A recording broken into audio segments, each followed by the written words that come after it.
record.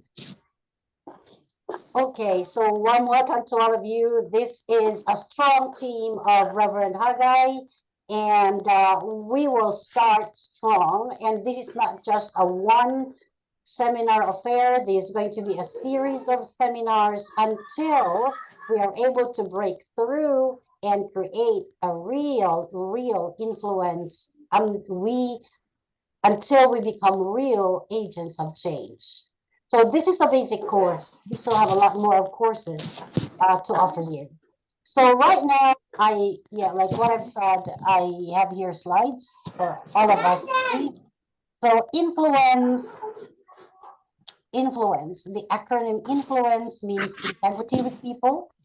Nurtures, N stands for nurtures people, faith in people, and listens to people, U understands people, enlarges people, and navigates for people. C connects with people. E empowers others. R reproduces other influencers. And let me just share this with you. The reason why I'd like this with everyone, this program with everyone, is because, especially we're all Christians, right? We Christians are not reproducing other influencers. We're just sitting back. We are just bench warmers. And for those of you who are pastors or managers of companies, we are afraid to pass our legacy to the next generation. And so we are trying to hold on to our powers. And so we don't realize that holding on to our powers is a deterrent. Like for example, I'm not saying this like to criticize pastors, but you see, how many of your church members have been attending for 10 or 20 years and they're still bench warmers? Have you ever thought that everyone in your organization must not stay as bench warmers all their lives? They should be empowered to become influencers. We to change ordinary members to become leaders, and then when they are leaders, we change into change agents. Can you imagine if we have change agents about? Okay, so now let's go to the next page. All right. Well, I'd like you to all read this silently. Okay. These are an introduction. I'd like you to read them silently. You have there Nelson Mandela, Saint Teresa of Calcutta, Miles Monroe, John C. Maxwell, the Beatles, Adolf Hitler, Tiger Woods, Catherine Kuhlman, Jimmy Swaggart, and Paula White. Now, I'd like to ask Reverend Sunday Weze to choose share with us 3 people that you really admire from among those lists and tell us why.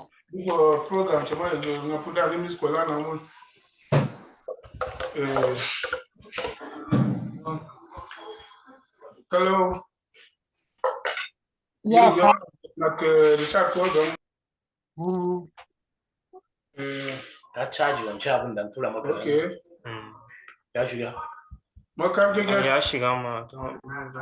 Yeah, can you please mute yourselves, please? We would like to hear Reverend Henry Sunday Weze to choose 3 people that you love and tell us why.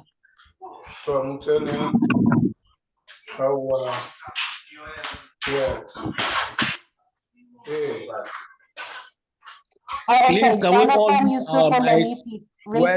hello, doctor. Doctor, a minute, please. Can we all mute our mic? Can we all please mute your mic? Each person talking, can you please mute your mic? Can you please mute your mic? Dr. Mike, I think you can do it from there as the host. You can mute everybody. Just mute everybody. Just mute all, Doctor. Dr. Mary, just mute everyone. You can mute everyone, or you I'm make one of actually us trying a to, co-host to be helping you mute. Okay. You can make any of us a co-host to help you be muting the people so that we will have a smooth flow. Yes, I muted you.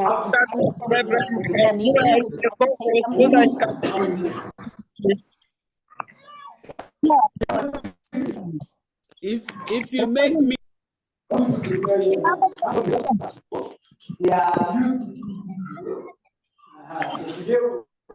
I think I have muted everyone.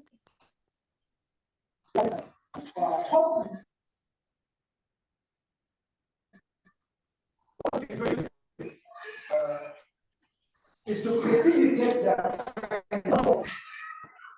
I think everyone has been muted.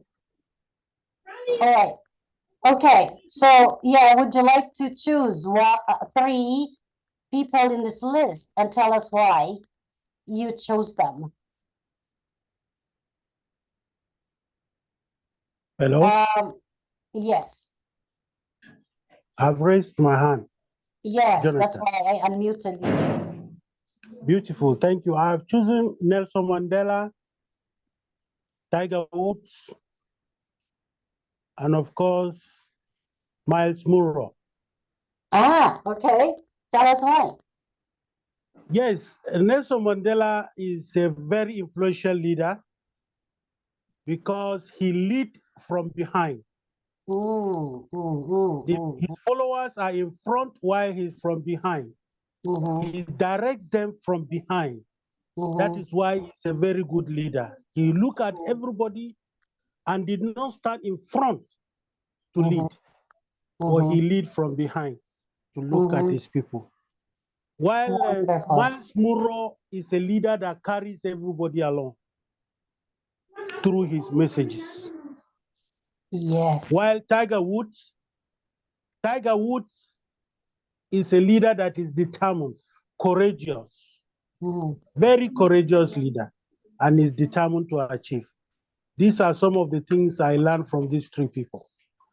Wonderful. Thank you for sharing with us. It has been a very enriching sharing, and you reminded us of the key leadership skills of these people. Thank you so much.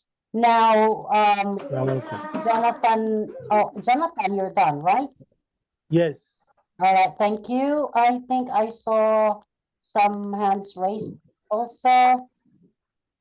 All right. Had anyone raised their hands? Oh, Francis. Okay, Francis. All right, please unmute. Yeah, I choose Miles Munro.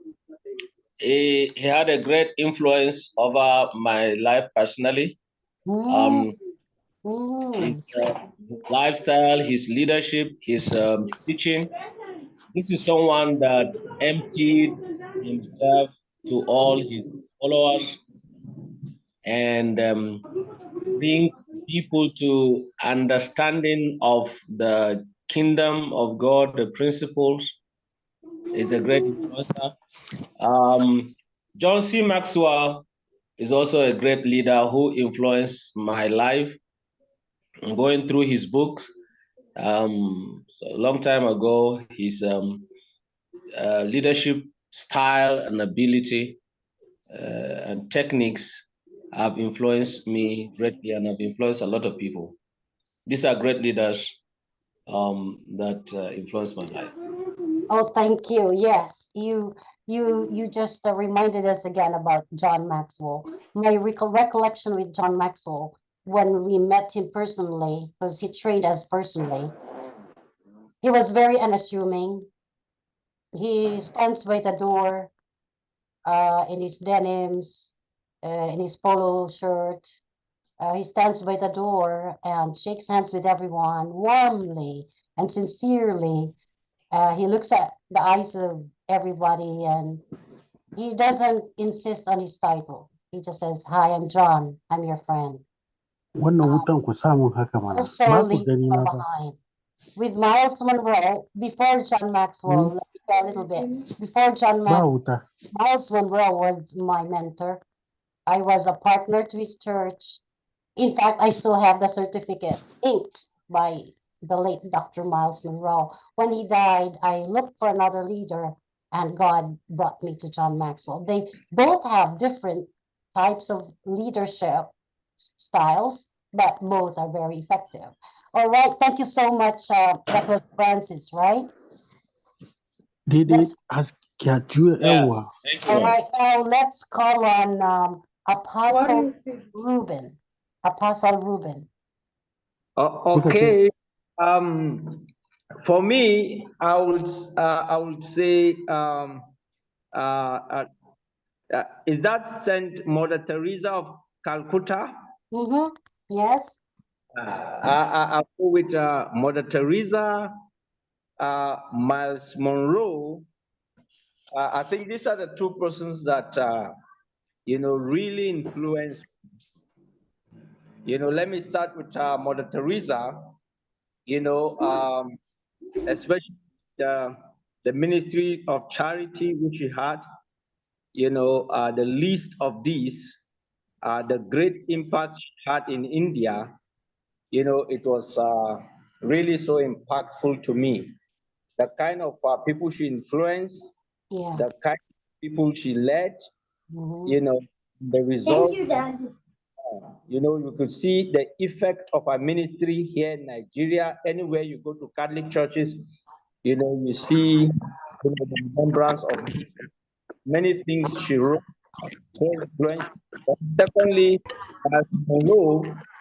Miles Monroe really influenced in his writing, and second, leadership. Each time to look into kingdom, look for his book, message, has truly influenced my life. Thank you. Absolutely, thank you so much. Yes, you're right about well, she's now called Saint Teresa by the Catholics, but she was canonized about 3 years ago. Before his death, before the death of, well, actually, did I include Princess Diana here? The late Princess Diana and Saint Teresa of Calcutta were actually two of those women that were given the title of the best leaders of the century. So yes, you're right there. Now let's move on forward. Thank you for sharing with us and enriching us with your knowledge and your viewpoints. Now, influence does not. Okay, so influence does not come to us instantaneously. You know that. You're leaders, right? So you and I, and even those great leaders that we had spoken about today, started from somewhere. They were not really good when they started. But you see, leadership grows in stages. First, it starts with modeling. It doesn't start with title. Leadership doesn't start with title. It starts with modeling. Let's start with being a parent at home. Being a parent at home, the best way to lead our children is by modeling. We want them to learn some skills, we have to show them some skills. We want them to be successful, we have to be successful. We want them to be respectful, we have to treat them with respect. So from home, we have to go out to the community. It's modeling should start from home. And that's what my husband and I are focusing on ourselves. We do have a checklist of skills that we need to learn because we need to start from home. We don't start from the outside and bring anything at home. Joanna. To start from within and then bring that from the outside because creativity comes from home. So modeling, we have to start with modeling. Number two, when we are already good at modeling, it will be very easy for us to motivate people because they see it in us. They see that we walk the talk. We just don't talk and no walk. We walk the talk. So motivation will be very difficult if people around us see some contradictions in what we say and what we do. Next, if we are already good at motivating people, then we can start mentoring them. And when we start mentoring them, then we start multiplying.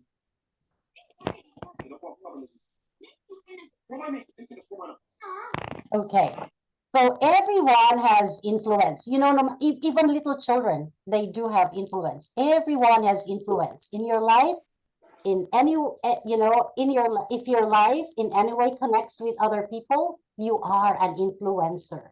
We are big and small influencers. So we are influencers. We wake up in the morning. We are influencing our children. We influence our spouses. When we go out and go to work, we influence people in the office or in church. When we go out, you know, in our communities, like then we influence people in our communities. So in different levels, we are influencers.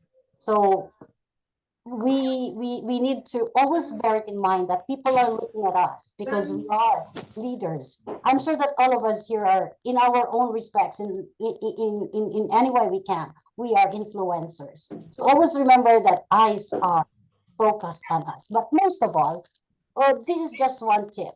Being an influencer, being a leader is not very easy. People will always have good and bad things to say about you. But the best way for a leader is to know who or she is in the eyes of God. At the end of the day, it's not what they say. It is what God says about you. But people will always misinterpret us coming from, you know, this is sincere sharing. People will always misinterpret us. But at the end of the day, we always go back to the Bible. The Bible always is our influencer. Jesus is our influencer. So,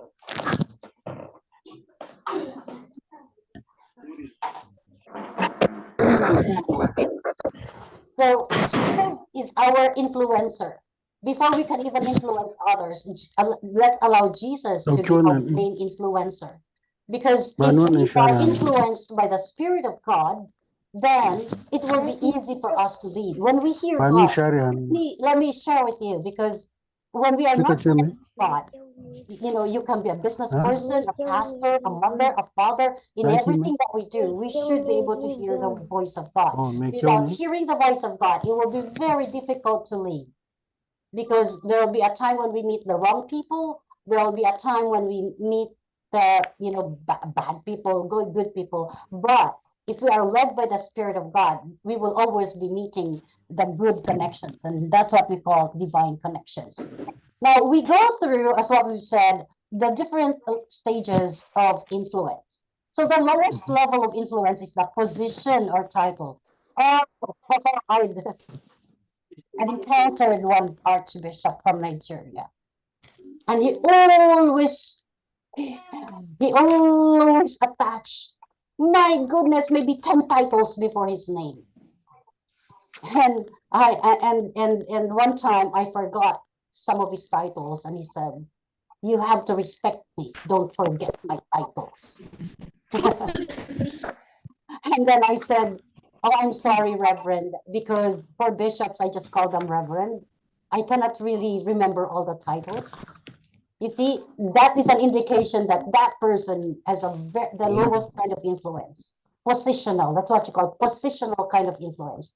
People who are secure with their leadership really don't insist on their titles. In fact, people who are secure with their leadership, they just insist to be called on their first name, you know, by their first name. I've met Miles Monroe. When he goes to you, he just says, hi, I'm Miles, how are you?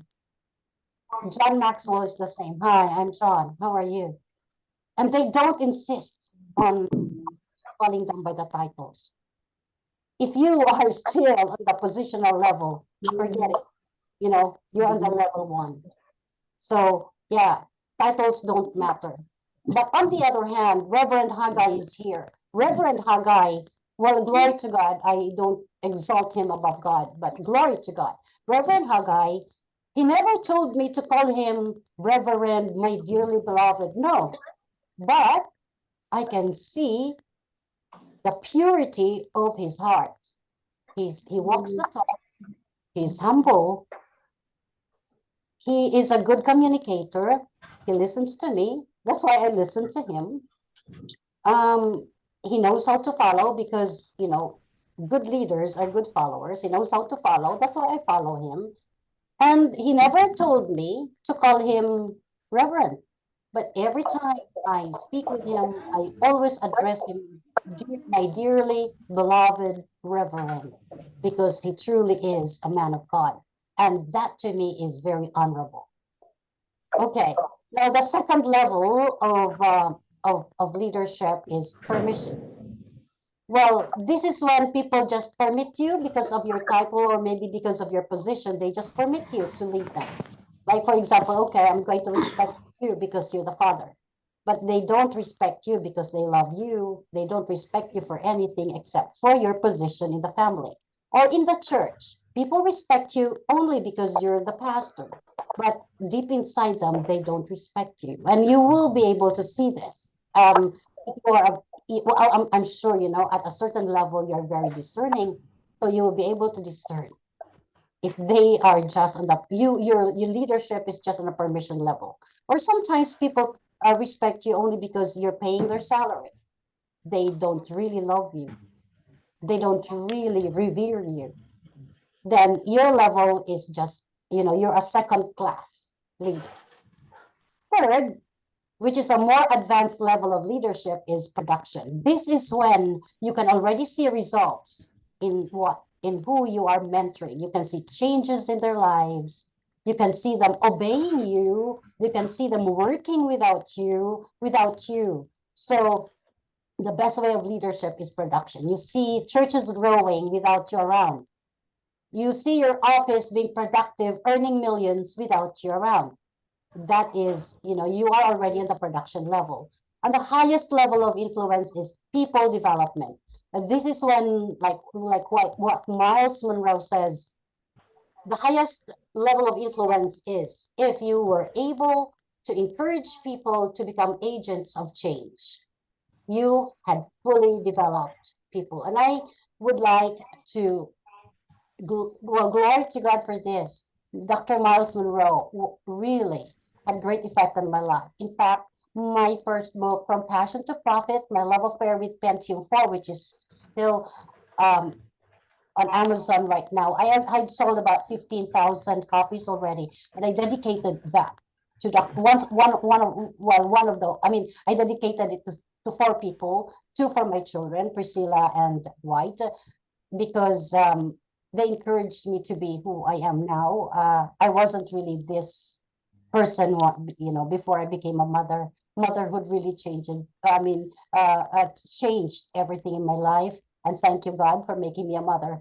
So I dedicated that book to both of them. I also dedicated it, of course, to Jesus. And I dedicated it to Dr. Miles Monroe and Dr. John Maxwell. All of these people really had great influence in my life. So Dr. Miles Monroe, I really need to mention this. Before he starts his Sunday worship, he has a talent portion. He asks people who develop their potentials and who are already productively doing it to share their experience. Because if you've read one of his books, Unleashing Your Potentials, he is into unleashing the potentials of everybody in his church. So he's not just a pastor that teaches them the Bible. He is also a teacher, a pastor who encourages everyone in his church to share their talent, develop their talent, and become agents of change using their talent. So I remember when I was there, one of those who shared was a teenager who produced comics books. Another one was a young teenager who wrote a novel. And another one produced a song. Okay. Now, the highest level of influence is personhood. When you change the entire direction and, you know, you develop the entire, you make a person whole. And that is the highest level of influence. as I am sharing this with you, I'm asking myself also as to what level I am in now. And let me share this with you. And I'm sure you can empathize with me. I was not like this before I joined this. I was a dictatorial, I was a positional. That's why my first business got bankrupt because I was positional leader and everybody was angry, mad at me. And that's why I wanted, yeah, I enrolled at Miles Monroe's, at John Maxwell's Institute. I spent time with him, observing him and learning from him. And when I graduated from his institute, I started, getting contracts. And to tell you the truth, my first year of sharing this, well, now I'm into webinars, starting COVID time. But before COVID, I traveled to 35 countries sharing this. And that was face to face, and it was very challenging because it was as if I was scolding myself while I was sharing this because I was looking at myself and I was thinking like, "Ah, an oppositional leader, have mercy, God, change me, change me, change me." Teaching is a very challenging profession because you need to walk your talk. So every time I teach them about leadership, people about leadership, it was as if I was also teaching myself. And it's a very humbling experience to be a teacher. So I'm sure you can empathize with me. Now, your influence is either positive or negative. You see, we can influence people positively or negatively. But I'm sure no one is influencing people negatively. I'm sure that each one of you who's here right now with me are influencing people in a positive way. The negative influence is over because we are all born again Christians. So when we become born again Christians, the old person is dead. It died, and so we are all new creations in Christ. So whatever negative influence we had in the past, forget it. Because like what I've said, at the end of the day, now we have to focus on the positive influence on the mold that God had placed us to be. God removed us from the old mold. Now we are in the new mold. We used to be outside of Abraham's blessings. Now we are the children of Abraham, the blessed generation.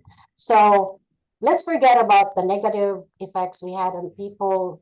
Let's trust God to mold us and to direct us, redirect us into the kind of people that God, or leaders that God wanted us to be.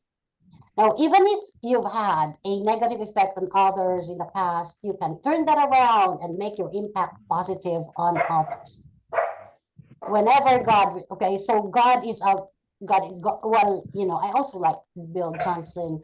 I like this, as I posted it. Whenever God restores someone, he restores it to a place greater than it was before.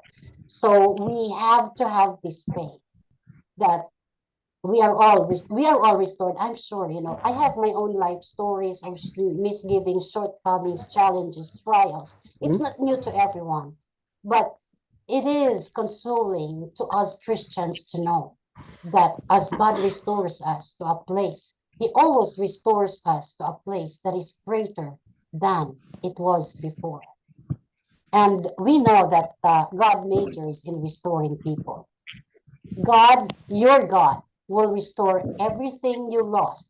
If you lost honor, God is restoring your honor. That is, if you are really a real born again Christian, because real born again Christian with real relationship with God really restores. You can really see. You can see. I'm not a pastor, but in my life, I saw how God had molded me. Difficulties, I always stood up. Everything, I always stood up. And that's why I always told people, like, I'm God's favorite daughter. I'm God's favorite daughter.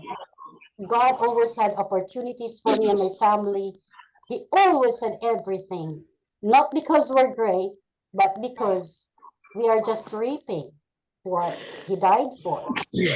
So God, your God and my God will restore everything you lost. You lost your business, He's restoring you triple, quadruple. You lost a loved one, you lost your boyfriend, your girlfriend. God is restoring you and He's giving you the best. Whatever it is that you lost, God will restore you because God would like you to be blessed, to be a blessing for others.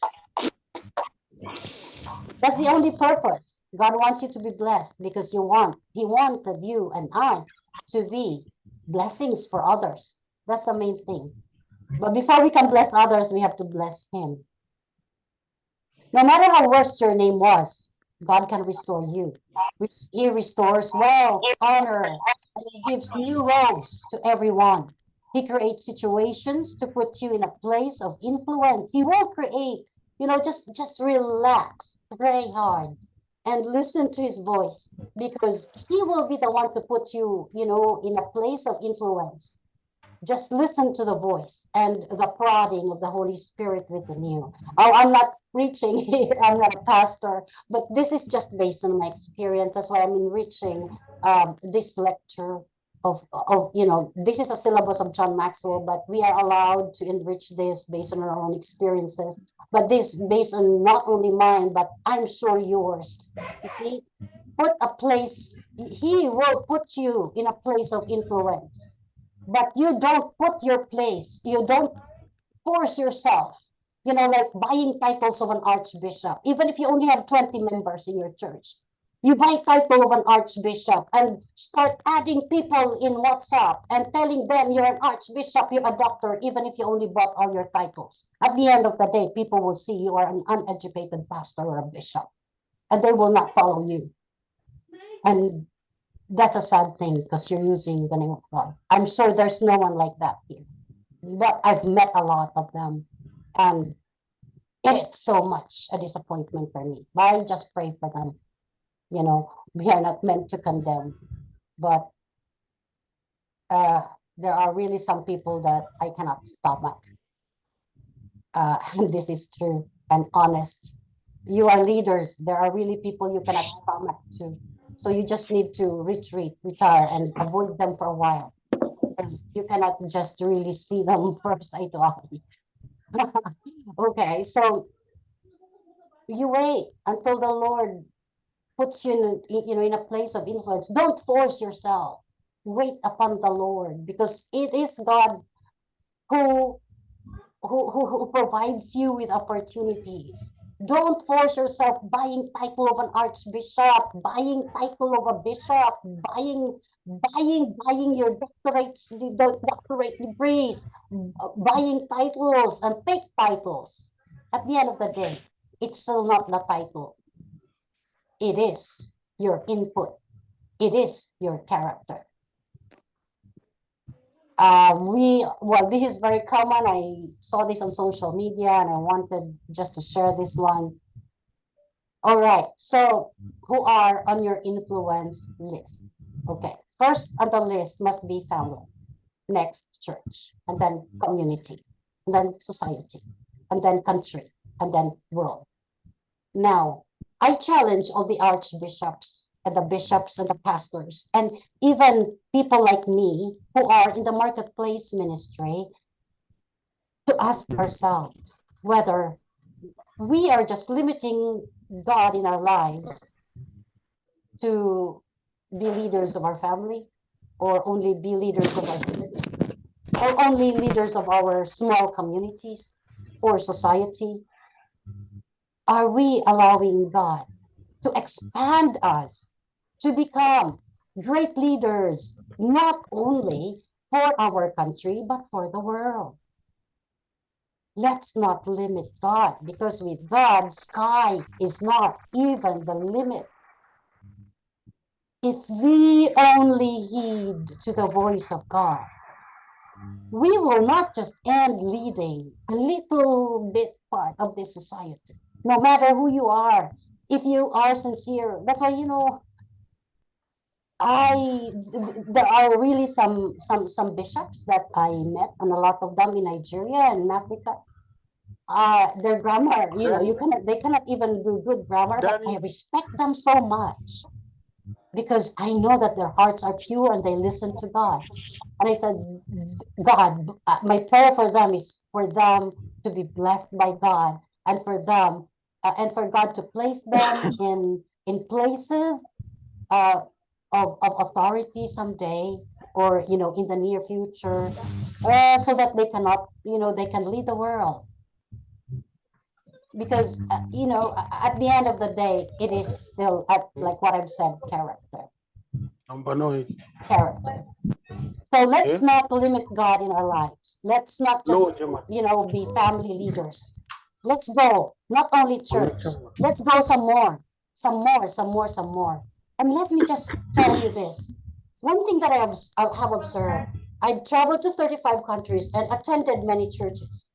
One thing I noticed is that pastors has been pastors in their churches for, let's say, 40 years. And they even only had trained 5 pastors. I said, that's a sad thing. This pastor who's been pastor for 40 years, if he multiplied himself exponentially for 40 years, then he must already have groomed change agents for at least 40,000 change agents in the world. The sad fact is that some pastors, or some of us, we try to celebritize ourselves. Crusade there, crusade here, crusade there, crusade there. So what is the effect of that crusade? What is the effect? Is it really life-changing? Was it really leading them towards the agent of change? No, we wasted our time. Let's be more serious this time with the way we influence the world. Okay, so the first level of influence is letter I, which is integrity. So what is integrity really? Well, some people say it's honesty, telling the truth, not stealing, not lying. That's true. But that's only a little bit of what integrity.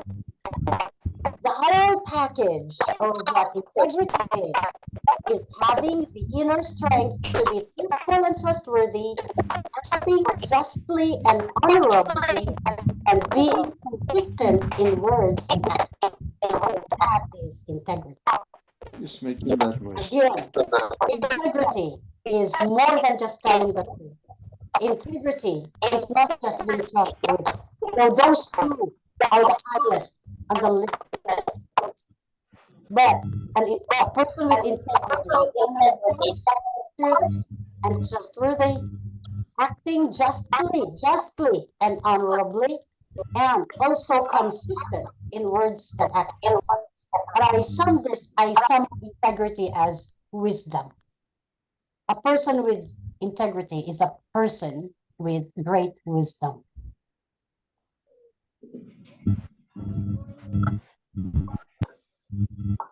Okay, now this is, so, for us to lead very effectively, we must have both credentials and character. Well, credentials, I'm not saying that credentials are not important.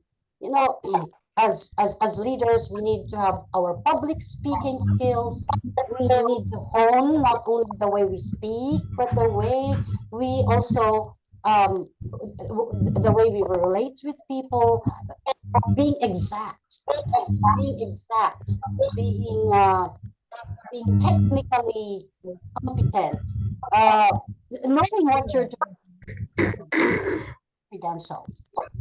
I'm not downplaying credentials as one of the key components of leadership, but focusing only on credentials without character is a big no. It's a big mistake. That's why when you vote for your leaders, You just, leaders of your country, you just don't look at their credentials. Oh, when a person wants to be president, public office, they flaunt their credentials. They finished law in Harvard. They finished this and that in this university. They flaunt their track records. How about their character? They don't flaunt their character. Next time we vote for leaders, we have to make sure that we don't only consider the credentials, we also must consider their character. Because credentials are transient, character is permanent, real character. Credentials, it turns the focus to the right. Character, it keeps the focus on responsibility. Credentials add value only to one person, only to the leader. But character adds value to many people. Because character is giving, character is loving, character is understanding, character is sharing. Credentials alone, that's why most of our leaders are selfish. Because they only have credentials and they don't have characters. Look at all the countries in the world.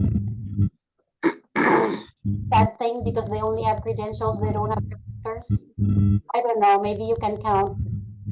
I think there was one president, the poorest president from Argentina, whose car was a Volkswagen. And he lives in a farm. He used to live in a farm. I'm not sure if he's still alive. I think he was the only person.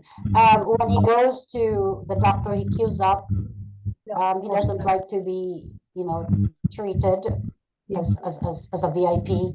I think he was the only person with character. Well, I'm not sure. I really don't know these, leaders, but based on what I've read, I think he was the only leader with credentials and character. Well, credentials can look only to past accomplishments. Character builds a legacy for the future. Yes, because people remember you. If you have good character, people remember you. You train a lot of people. You share your potentials. You unselfishly pour out yourself to your mentees. And that's why you build a legacy for the future. Credentials look only to past accomplishments, and worst is that there are a lot of people who are already overstaying.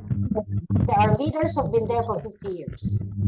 There are a lot of people who've been there for 50 years, and they don't want to leave a legacy because they lack character. They don't even want to pass the baton because they don't, because they don't have the character. They're selfish. They only have credentials. Now, often evoke jealousy in others. Yeah, that's why there are coups going around, because the leaders only have credentials. They don't have character. So people don't like them. And they don't want to outseat themselves. They want to stay there forever. So what would the people do? Good evening, House. Okay. We will have a Q&A later, and we will allow you to all right. So character, people generates respect and integrity.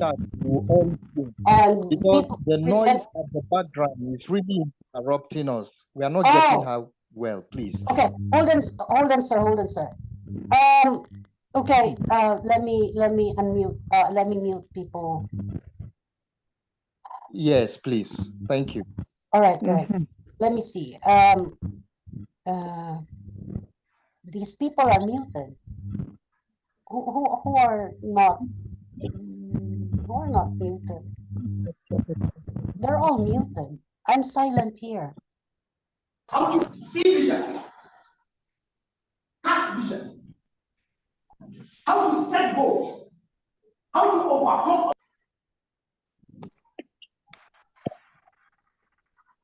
Ausu Ayok Saleh is not muted. Reverend John Adang is not muted. Our leader, Reverend Haggai, is not muted. And so these are the places where interruptions are coming in. Yeah, equally, Sambo is not muted. Bill Okay, Foundation. sorry, let me move my one. Bill Foundation is not muted. Sambo is not muted. I can't see them on my screen. Please, okay, let's be nice to each other. Let's be patient. Maybe it's they're not so adept with using. So, okay, I just muted you, Reverend Adang. Thank you so much. Yeah, we're patient with you. We know that it might just be your first time to use, or you've not used Zoom for a long time. So yes, all right. So here you go. I think everybody is muted. Okay. Oh, so yeah, this is it. Now let's go back to our lectures. Thank you for bringing that out. We understand you. We love you. For those who did not unmute, we love you. We understand. Okay, so now we are unmuted. Now, okay, so let's go back to the rest. The last one is credentials can only get you to the door. Yeah. And character keeps you in the room and big buildings. This is so true. People with character are, I think this is really biblical, and I'm not a pastor, but deep in my heart, I believe that God loves and honors the humility of a person, and God abhors the proud. God really exalts the humble. So people with credentials, you know, credentials sometimes are nothing. Sometimes people with character and wisdom are those people who are being exalted by God. And this is just based on my observations and observations of other people. People from humble beginnings, really.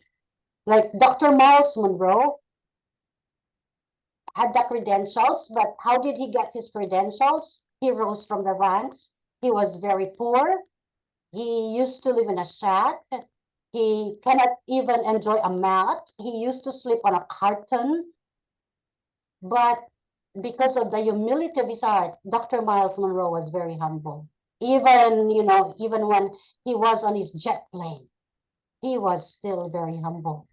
And that's why, well, I praise the Lord for him. And I don't put him, you know, on top of God. But I saw God in him, the humility of God in him. And I saw how God had propelled him to be a world famous Class A leader.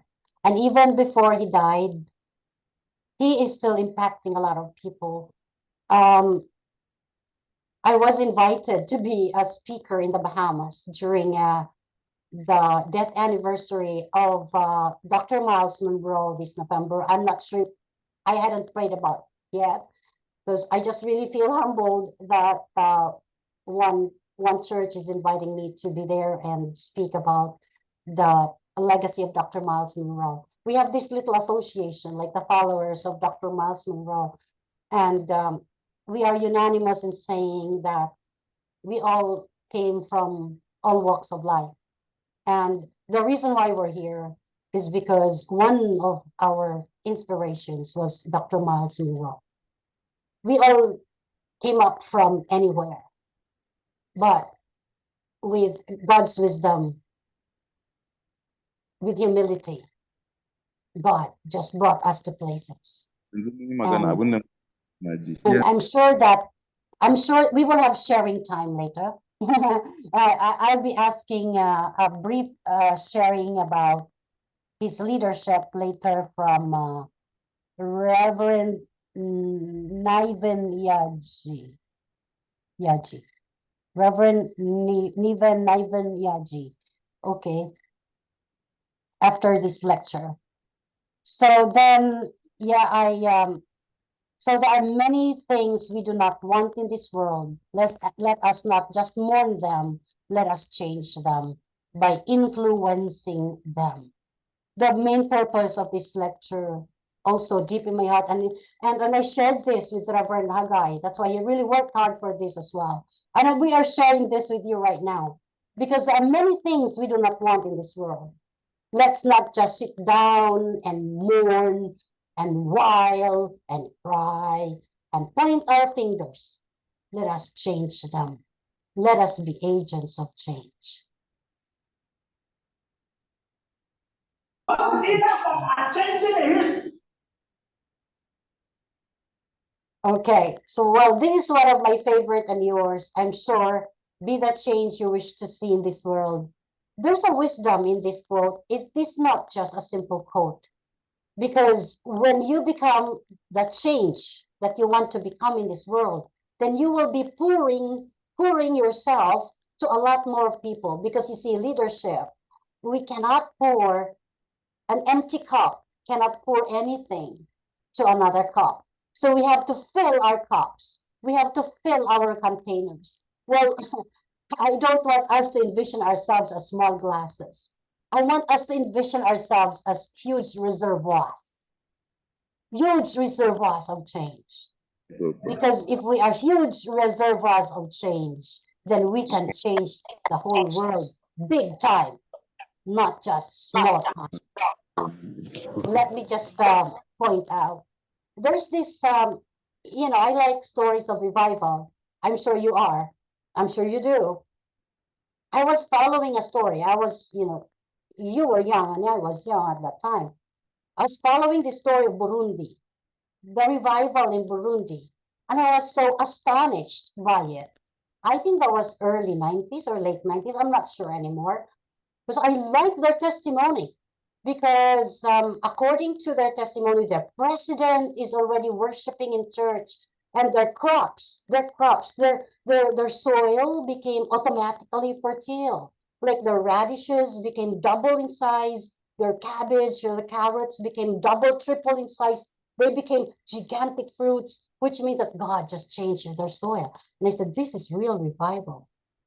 Now, when I went to Uganda in 2019, I was invited by the United Nations to train the youth of that bloc. I don't know what you call Nigeria, Uganda, Kenya, that bloc. I think about 25 countries, youth from the 25 countries. And I spoke with a representative from Burundi, and I said, oh my goodness, so you're a Christian. What happened to your revival? I was excited, the development, because I stopped reading about it. And he told me, oh, it was sad because we backslid. Oh, I said, oh my goodness, it's so disappointing. What happened? What happened? And they told me the story.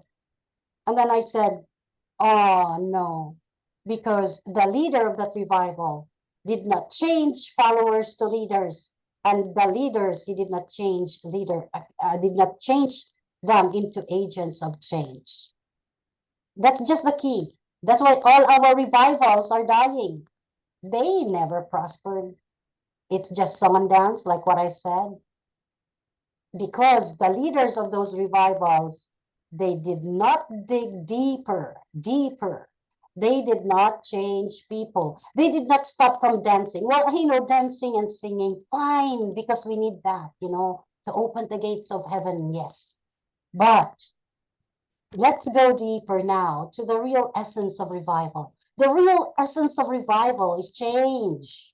Change of hearts, making people whole, making people see the blessings that they can harvest out of the death of Jesus Christ for salvation, real salvation. Because when God died on the cross, he did not just say, okay, your spirits are saved. No.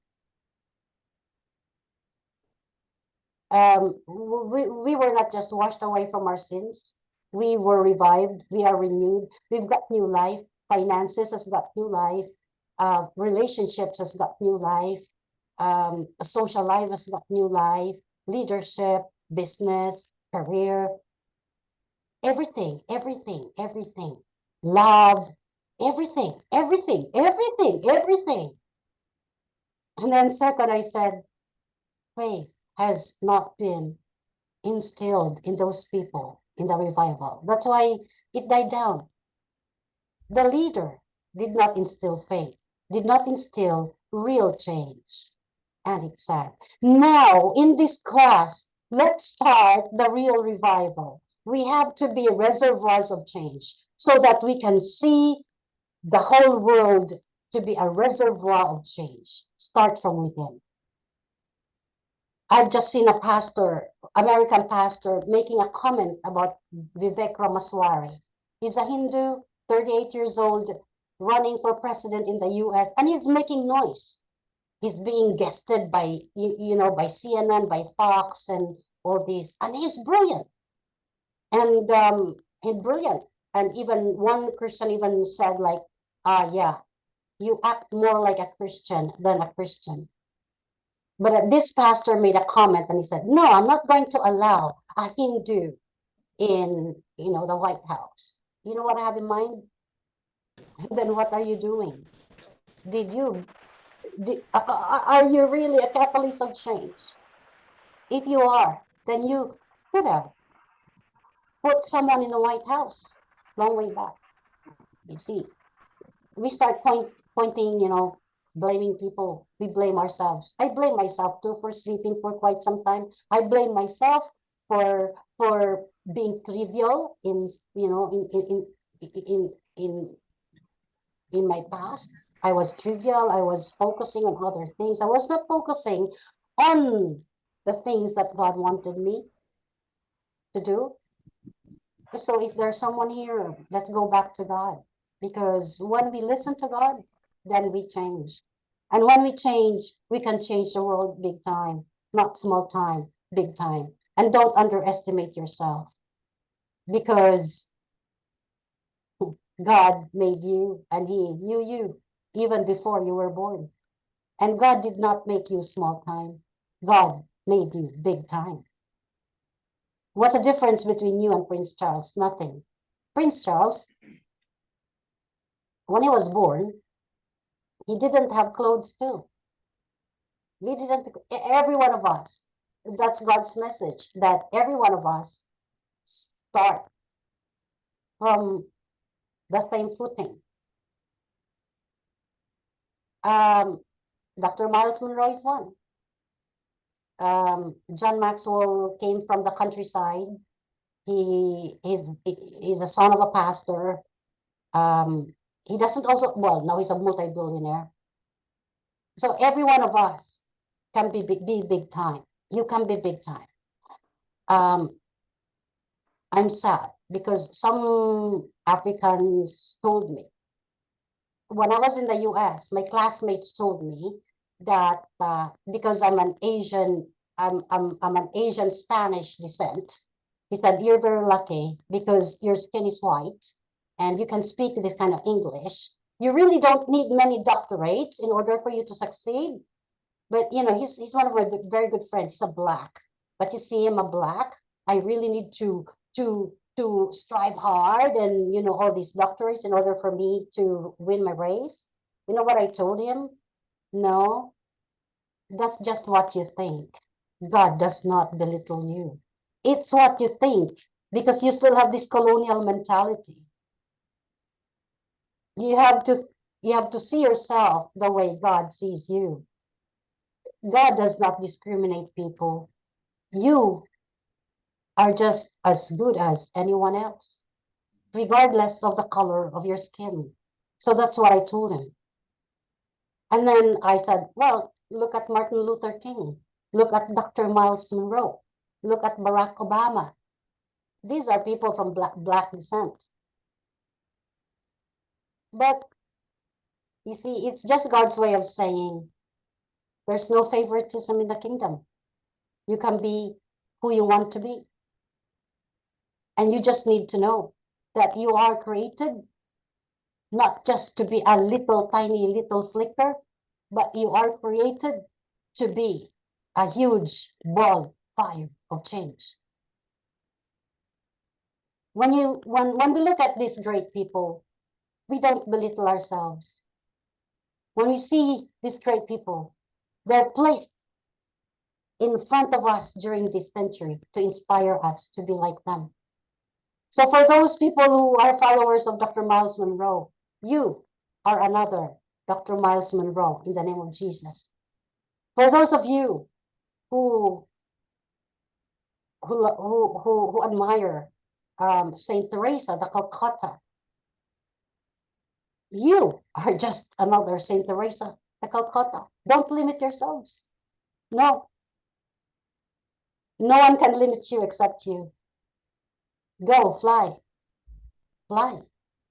No one can stop you from flying. God will give you. What I notice is that God will just give you the level of blessing based on your capacity to receive. So what I'm praying for right now is for you to expand your ability to receive. Receive.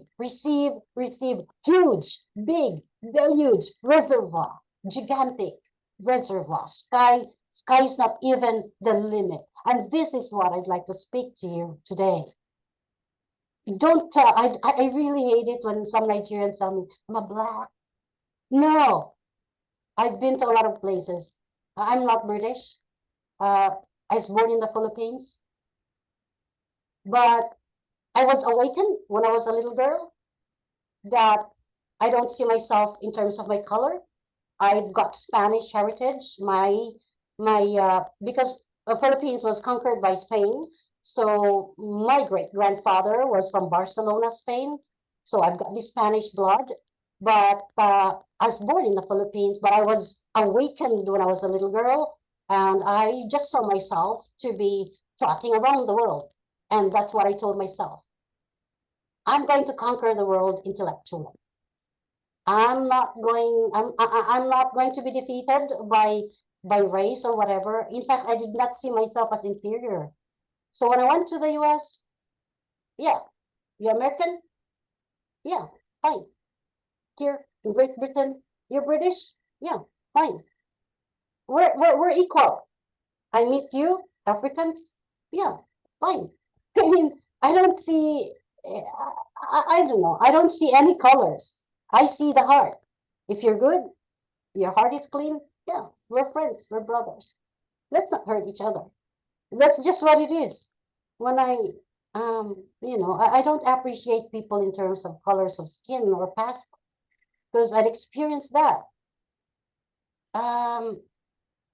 When I studied in the US, way back in college at San Diego State University, I would stand up and recite, and no one laughed at me.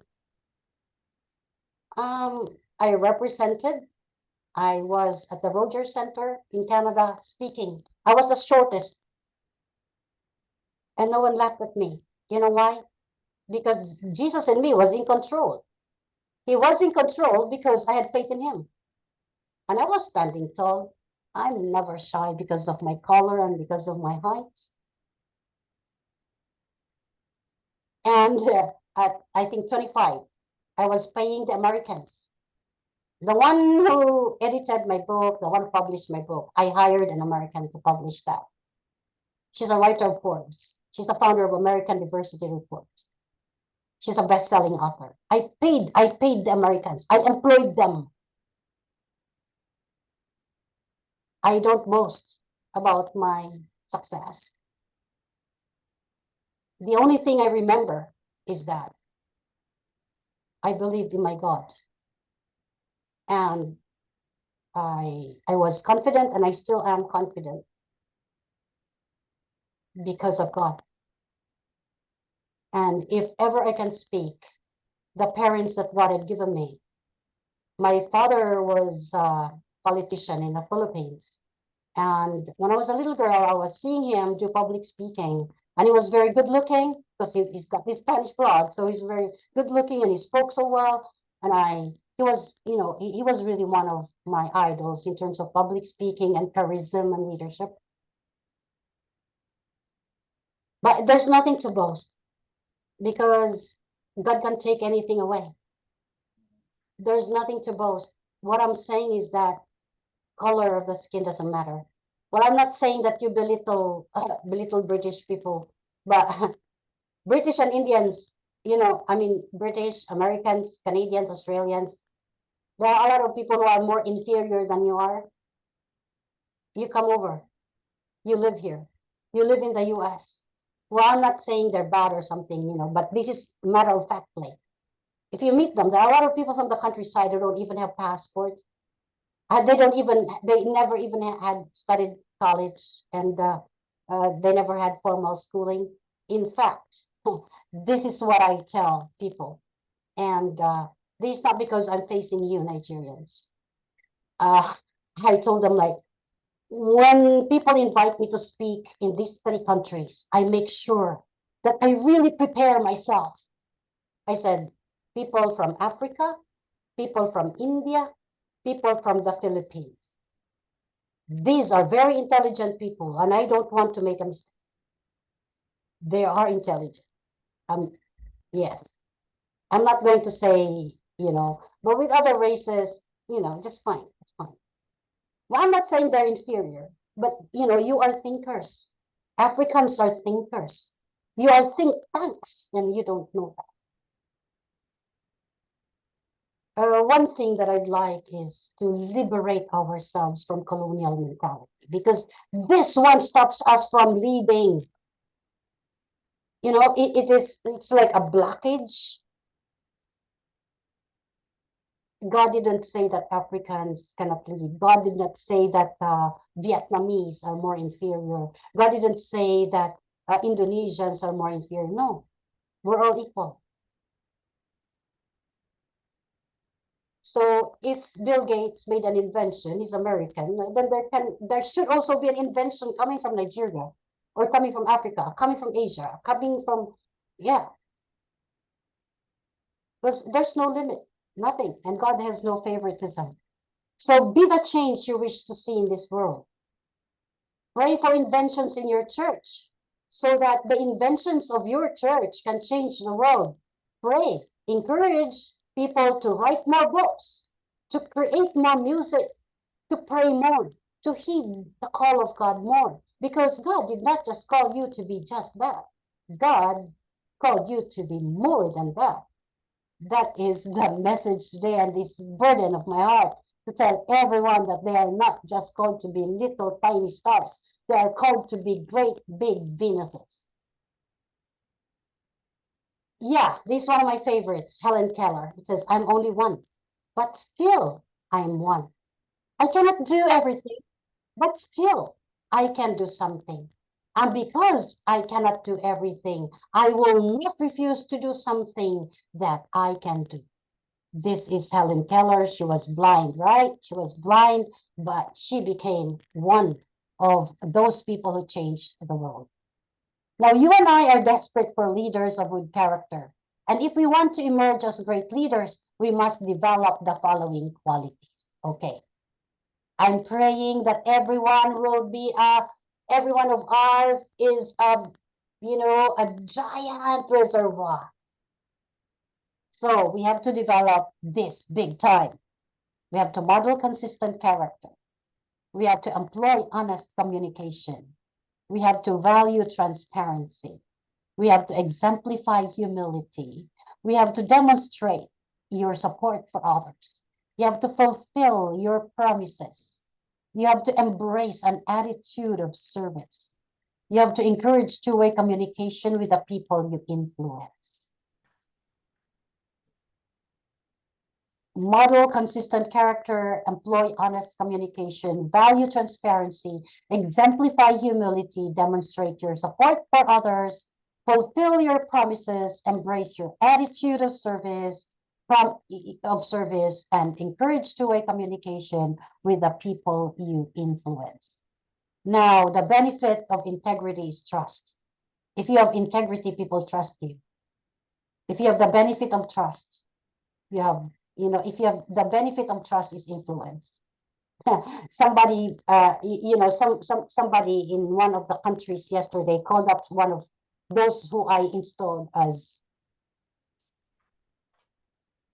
an, you know, a host, a partner in another country, and he said, "Can you tell Angela to reinstate me as an organizer in this country?" I said, "No, because he doesn't have integrity. And I already told him, and he was angry. He doesn't have integrity. How can people trust him with integrity? And I have more stories, but never mind. Because the benefit of trust is influence. So if you are a person of integrity, how can you have this integrity when you buy all of your titles of bishop, archbishop, and then your character is trash? Not you. No one here is that like that. I'm sure. You are all good people. You are all the people of integrity. But if you know someone, just bought the title and say, hey, I'm a bishop, I'm an archbishop, I'm a doctor. Oh, well, it's you cannot really put you cannot hide a rotten fruit. A rotten rat will always smell. So people will see how smelly people are. When we go around, people remember us with our scent. That's why people sometimes spend so much money on perfumes. We also have this spiritual aroma. People can remember our spiritual aroma. If our spiritual aroma is sweet, they will follow us. If our spiritual aroma is rotten, people will go away from us. That's why, I don't trust these bishops enlarging themselves on social media. When you go to their churches, they have 20 members. It's even a dead church. I don't trust. The people that I trust, based on my experience, is that the bishops are low profile. They're not these big time people doing podcasts, very noisy on social media, having a lot of followers, going to their personal life. I believe, low profile pastors are busy doing the work of God in reality, face to face. They personally are guiding people from behind. They don't want to be on a spotlight. They're not titular leaders because they know this, because they know that the benefit of integrity is trust, and the benefit of trust is influence. Now, here, these actually in your workbook, questions to help you measure your integrity. I don't want you to answer me. This is in your workbook. You may just answer this after the class. How well do I treat people who I cannot earn from? I'm sure you'd experience that, but I like what I told you, I've been to 35 countries, meeting a lot of pastors. There are some pastors whose favorite members are those who are paying higher tithes. That's why, on YouTube, right? There are some presidents of companies who disguise themselves as beggars, and they sit in front of the door of their buildings, and they pretend as beggars, as the interviewees, for new positions in their company would pass by, and they would try to see the reactions of those interviewees, because they're trying to test the integrity of their people. And that's why one of the techniques, some of you here might be coaches for job interviews. This is one of those factors, like be careful with the way you treat the janitors, the servers in the canteen or in the company restaurants, because they are rating you. They're given a checklist as to what the company is looking for in an employee. And that's why it is like your janitor, it's called your character towards the janitor or the lowly people in the office, because it is a part and parcel of integrity. How well do you treat people who you don't earn money from? Number 2, am I reasonably transparent with others? Do I role play based on the person I am? Yeah, role playing is the cheapest way. of influencing people. Well, I'm good when I'm on stage. I'm rotten when I'm in the house. You see, am I the same person inside and outside of my home? Am I quick to admit wrongdoing and ready to apologize and make amends?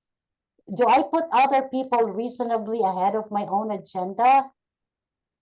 Well, I'm sure, pastors, I've met some pastors are like this. Like they have this mother's heart. I've seen even men, male pastors, having this kind of heart. And I've met some lecturers. Yeah, one of those memorable leaders that I met was a leader of he was Korean. I was a consultant there for 4 months. So I've been in their office training. They were about to expand to 4 different countries. So I trained his staff on cultural diversity management. So I was in their office for 4 months. And the reason why I like him was because he had this mother's heart. He was a man, but he has this mother's heart.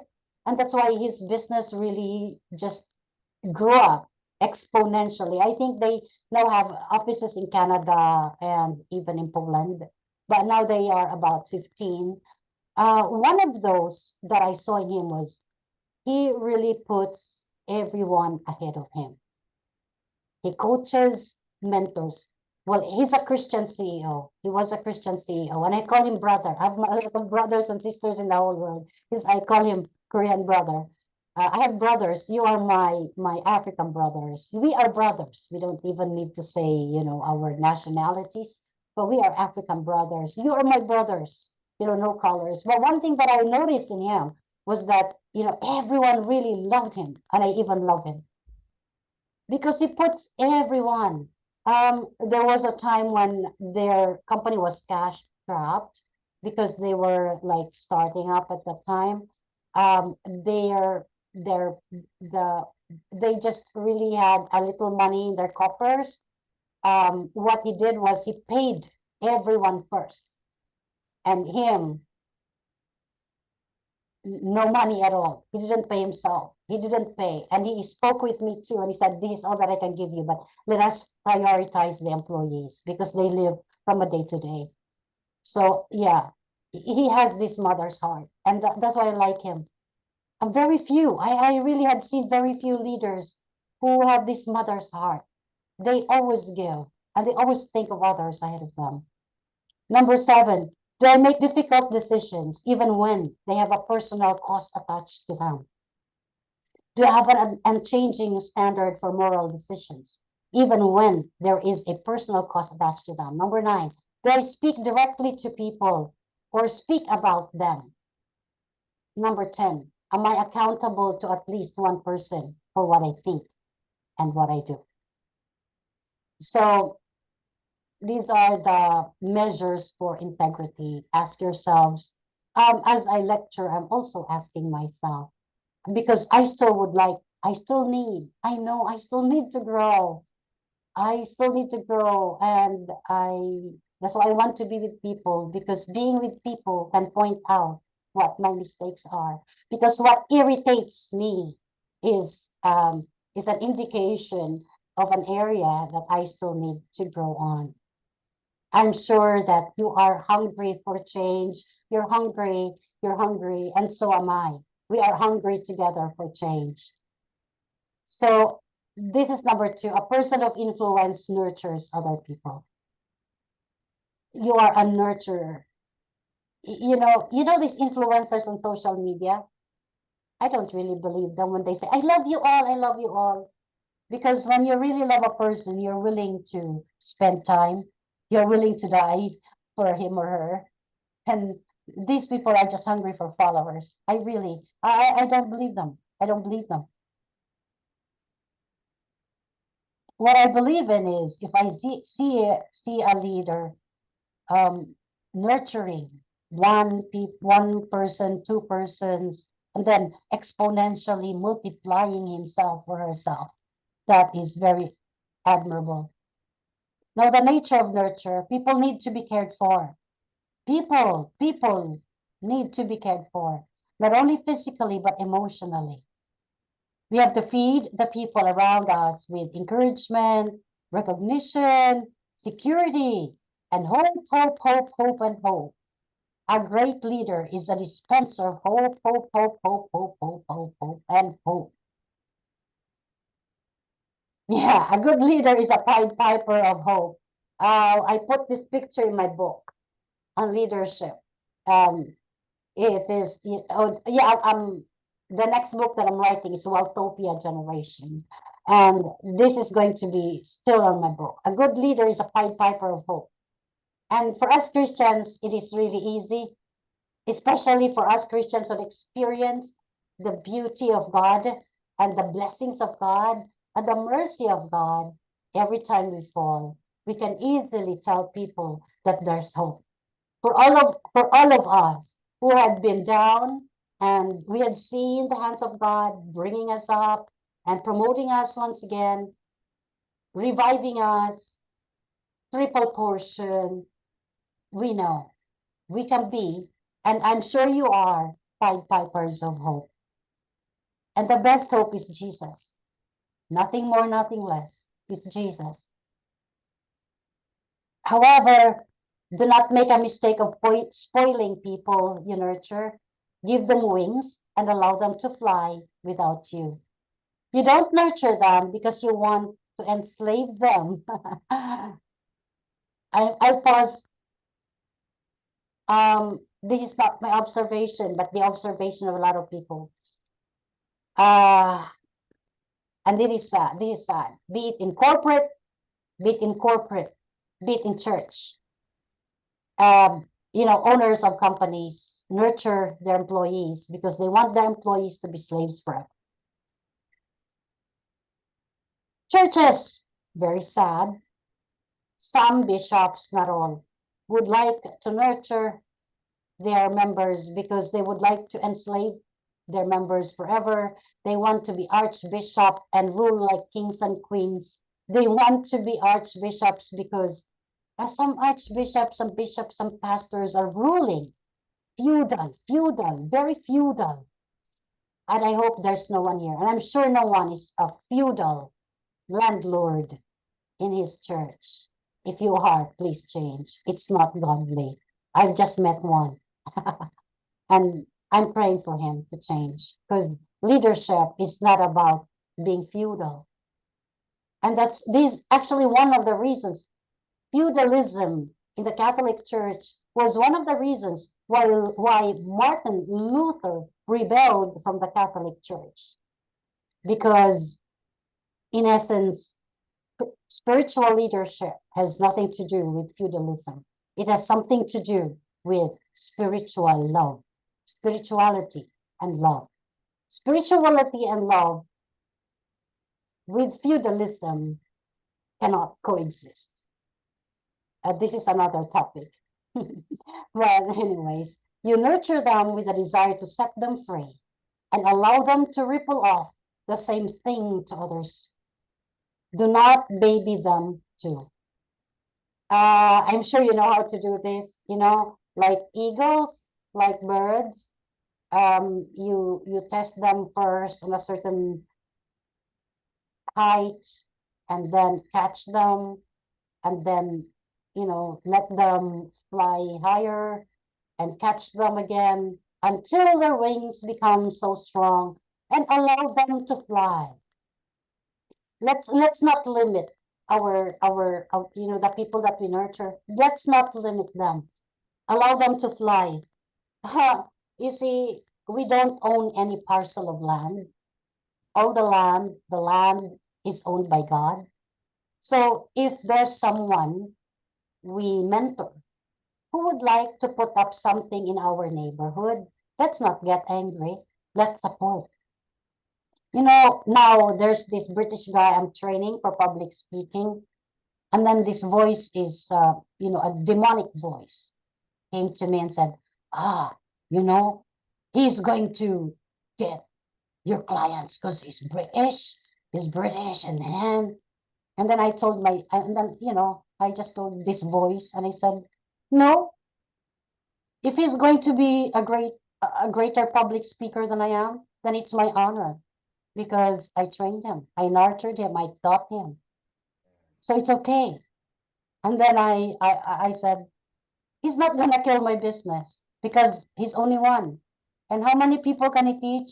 2,000, 3,000, 500, 5,000, 10,000. It's fine. God will give me the clients and the people that are for me. And God will just give him the client that are for him.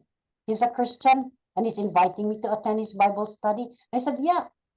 I mean, I have a good friend. He's a Nigerian and but he lives in Cape Town. And he's also a leadership trainer. And I give him clients. I refer him clients. And then he's asking, are you sure you're giving this to me? I said, yeah. How many people do you need? 1,000? It's fine. We cannot saturate the world. We're not competitors. I invited him to be guest in my podcast. I allow him to tag me on my profile and my friends, foreigners see him. I allow him to advertise in my network. And I don't care if he earns from my network. It's fine. Because that's what it is. I don't own the people in my network. I don't own them. It's fine. And I'm happier to see people. I'm happier to see someone yesterday, an ambassador. She's a woman, a very beautiful woman. She gave me those stuff that I posted on WhatsApp, and she tickled my heart.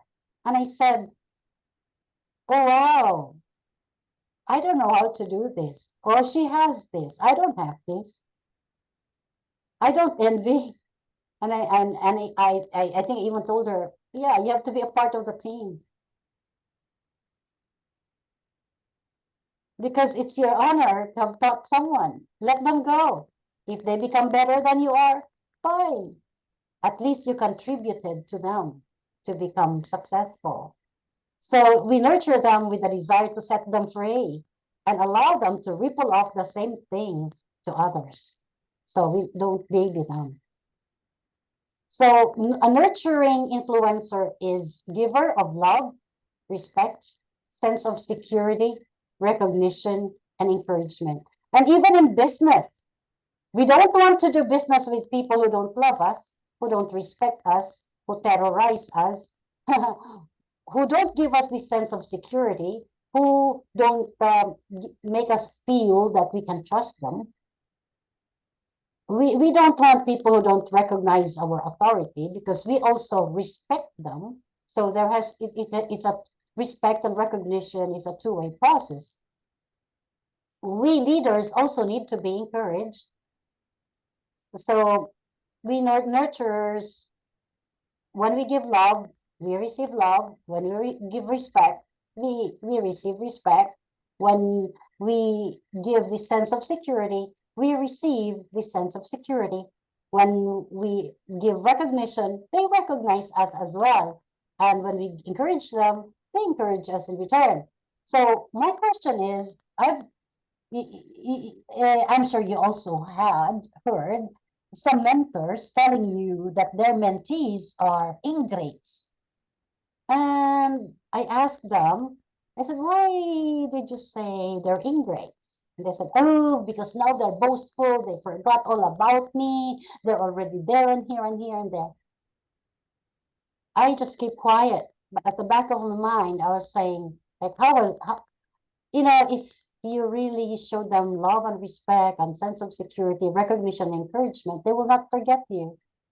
Even if they will be successful, some of the teachers that I taught, they're more successful than I am now.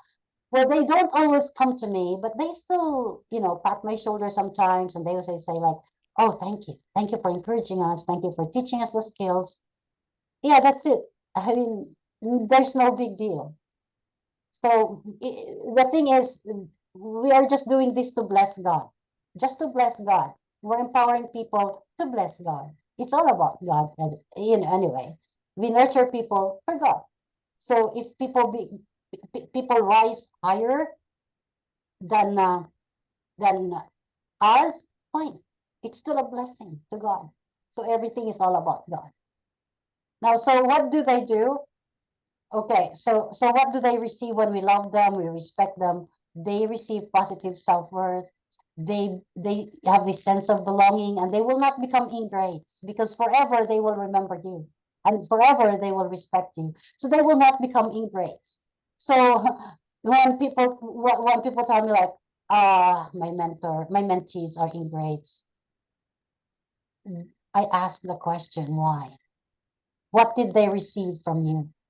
Because if they receive self-worth, sense of belonging, perspective, feeling of significance and hope, they'll not forget you.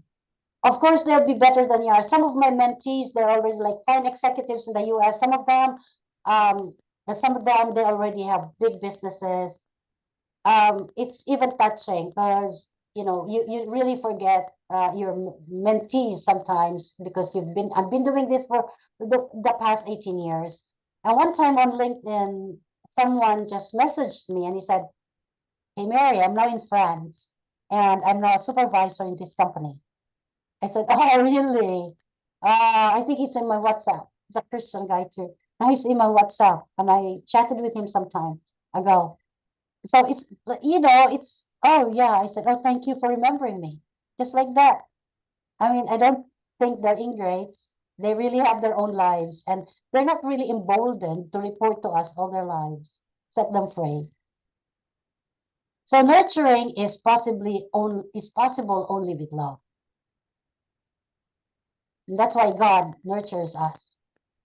God is still our nurturer until now because he has the sublime love. He has love. He is love. He is spelled Love. If God can be spelled in another way, it is Love. So nurturing is possible only with love. That's why Christians who don't pray don't have love. Christians who are not real Christians they don't have love. And that's why they cannot nurture people. They go to social media because no one from within their vicinity can stomach them. So they pretend. They role play on social media. They role play on social media. I've seen people, pastors do that. Very noisy in social media. Look at them. It's funny. There was one pastor who volunteered. He said, "Okay, I'll organize your seminar. I'm an archbishop." Okay, and he said, "Nationally, I'm well known." All right. It happened that no one would like to pay without me convincing people to pay. I'm a foreigner. He's an insider. No one trusted him. We made pages, like 6 pages, different states of his country. And in his very own city, only 6 people supported the group. And among those 6, 3 people were my were were my recommendees. But he's very noisy on social media. He's got 360 followers on WhatsApp. Keep on adding people, noisy, noisy, noisy. And I even removed myself from him because he didn't have love. And I don't like to work with people without love. People without love are without God. And since I'm a Christian, I'd like to be with people with love. And so people need to be loved. I need to be loved. You need to be loved. And most especially, people around you need to be loved. So nurturing is possible only with love. Love not only for human beings, but also love of what you do, loving what you do. It's funny because when my husband sees me teach, he'd tell me like, after I teach, he sees my eyes twinkle and he says like, "You really love what you're doing." I said, "Yes, I love it when I see people change. I love it when I see people fly. And I love it when I love it when I see people accomplish what they want to accomplish. I love it when I see people feeling love. I love it when," and they said, "Yes, that's why he doesn't disturb me." Today, Friday, is our Friday. We are supposed to be going out dining, dining out, doing our a date, a real date. But I said, sorry, and this Friday, we don't have a Friday date because I'll be teaching. And he said, okay, go ahead. Because he knew that I love what I do. So if we love what we do, the only reason why we love what we do is because we are called to do it. And that's why we love what we do, because we. So if you are a little bit grumpy with what you do, let's go back to God. So anything that we don't enjoy, go back to God, because God will put our hearts into the right position. So loving people, loving what you do, loving your life, being thankful with what you have every day helps you to become a better nurturer, because that is what you that's what you have to impart. You know, like, thank God for this cup of coffee today. Thank God for this pasta. Thank God for this bread. Every day, the little things, thank God. Thank God that I breathe. Thank God for the grasses. They smell good. Thank you for the flowers. Thank you, thank you, thank you. Thank you for the gasoline. Thank you.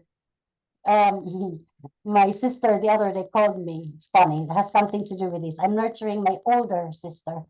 So because she always complains, like, oh, the gasoline had risen again. Gasoline is price and gasoline. And then I told her, how much was a bottle of Coke when we were little girls? And then she said, 25 cents. I said, okay. So how much is a bottle of Coke now? Me. And I said, you see, it's quadrupled, right? Or even you know, it's a lot more expensive when we were little girls. But do you still drink Coke? He said yes. So it's the same thing. Be hopeful, because God gives us the blessings that we need. So trust in God. And then I always tell them, you remember when we were little girls, grandma would always tell us, like, oh, the price of meat is already this. Oh, the school tuition fee had risen up to this. Did you finish university? Yes. See? So we will finish life in flying colors. See, when we nurture people, we have to teach them to embrace change, good or bad, change. And we always point them to the positive things of life. And the positive thing of life is that we are in abundance. I don't know. We're not in crisis. In heaven, there's no crisis. Well, I'm a citizen of heaven. And that's always what I tell my sister. We're citizens of heaven. And we are the lords of the earth. God is the Lord. And we are the small lords on earth. We own the earth. We just need to pick up money from the trees. We just need, you know, to do a little bit of work and we get money. Because God is an abundant God. We belong to the heavenly kingdom where there is no poverty. So just pick money from the tree. So nurturing is impossible with only with love. So again, love people, love everything. Love my old sofa. Love coffee, love the sugar, love the candy, love the, you know, banana, love anything, love it, love it. These are all blessings. And when we are able to teach our mentees how to love everything, then they come up to be very, very hopeful, very hopeful. And it will ignite them to become better people and in the future become catalysts of change.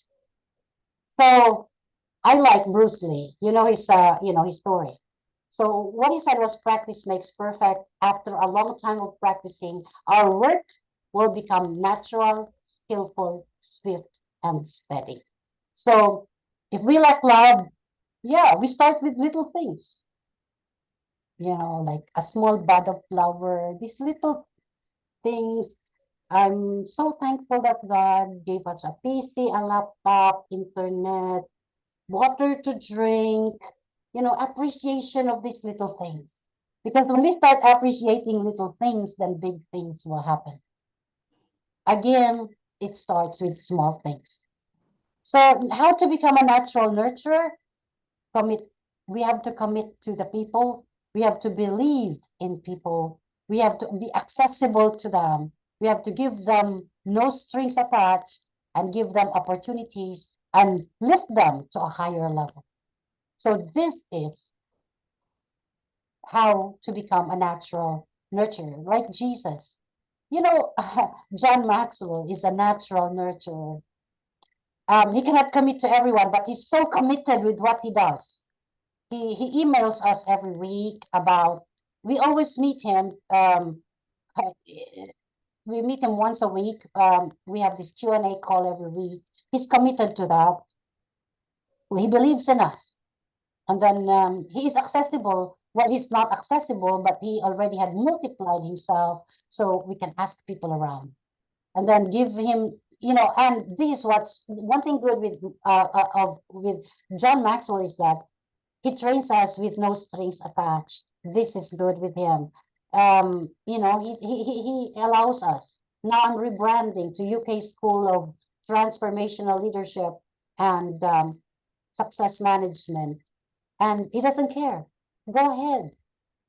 If you can, you know, if you can be better than I am, I'll be very happy. I'm your rara boy. You know, he's like that. And then yeah, the opportunities that he had given us as trainers, he put us on the stage. That's a cover photo of the syllabus for this course. That was he put us on the stage, make us speak in front of our audience, international audience, with Americans, with Africans, with Spanish people. He gives us the opportunity to speak and to share the stage with him, and you know, he lift people higher to higher levels by letting us borrow his influence in many different ways. There are many different kinds of leaders, many different kinds of charisma, but at the end of the day, they are leaders. So we are like this. I'm sure that most of you are already like this, and maybe this is just one of those reminders of who God would like you to be. And maybe God would just like you to become better leaders. I'm not saying I'm the best. I'm still, you know, like you, still learning. So let's keep learning together. So influence checklist on nurturing other people. This is on your workbook. Develop a nurturing environment in your home, place of business, or church. And then give special, honest encouragement. And you have to rebuild bridges. I think this is smooth and academic. I'm not going to expound on this anymore. So the next is a person of influence has faith in people. A person of influence has faith in people. We have to trust them that they can grow. We have to trust them that they can change their lives. Actually, faith in people hinges on our faith in God. Because when we mentor people, we are just instruments. But in reality, we leave them all to God. That's why when we mentor people, we have to pray for them. Yeah. Because sometimes when we give our mentees direct correction, they get offended. But when we pray for them and God reveals to them and tells them and corrects them, then they don't get offended. They will even tell you that, hey, you know what? God told me I should do this and that. So a person of influence has faith in people. You can see that there's one pastor in Nigeria who always encourages me. It's the Reverend Odi.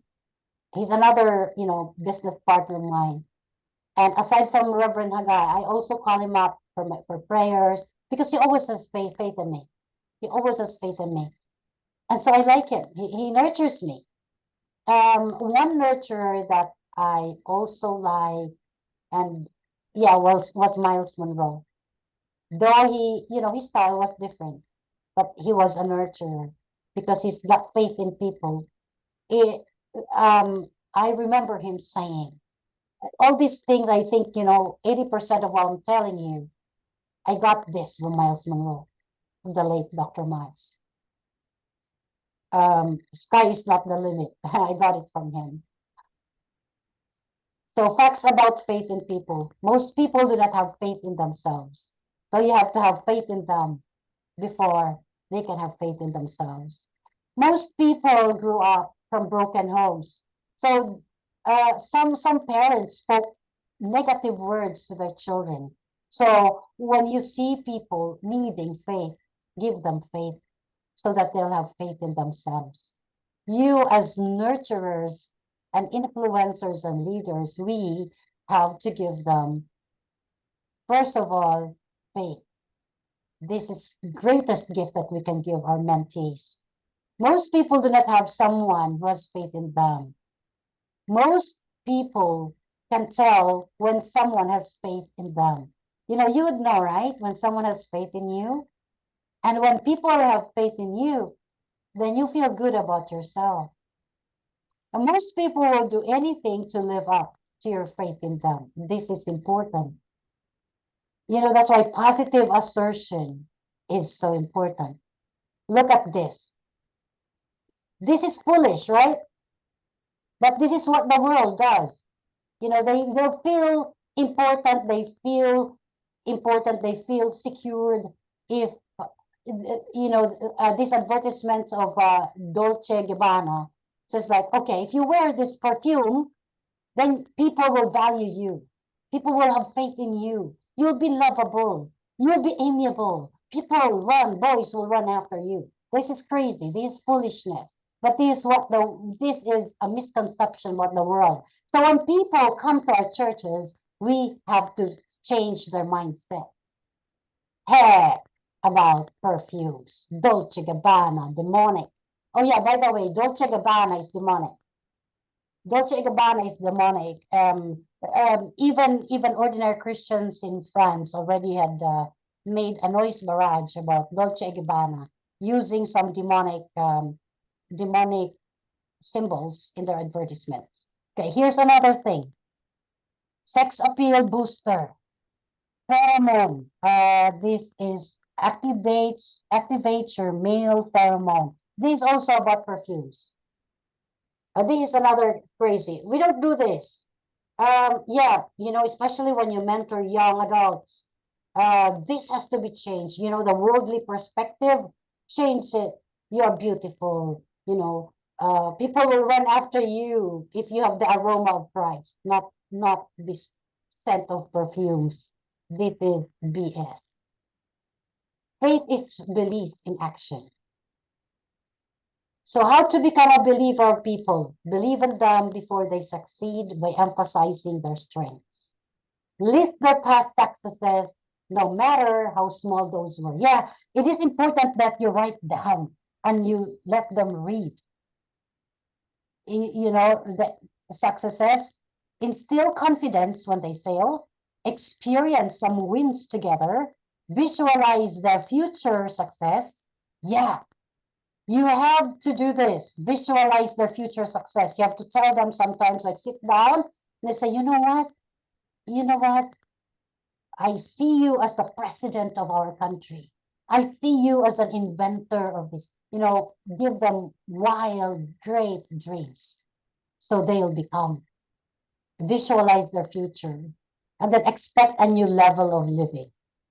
If they were laggards, now they're proactive, not anymore laggards. That's what you want to see in them. Okay, well, this one is a classic example. David was a bad leader Saul was a bad leader to David. So when Saul was discouraging David, like Saul was telling him, you know, you're a little boy. You know, that Philistine is a giant. David was mentored. He was mentored by God. So David encouraged himself, and David said, your servant has been keeping his father's sheep.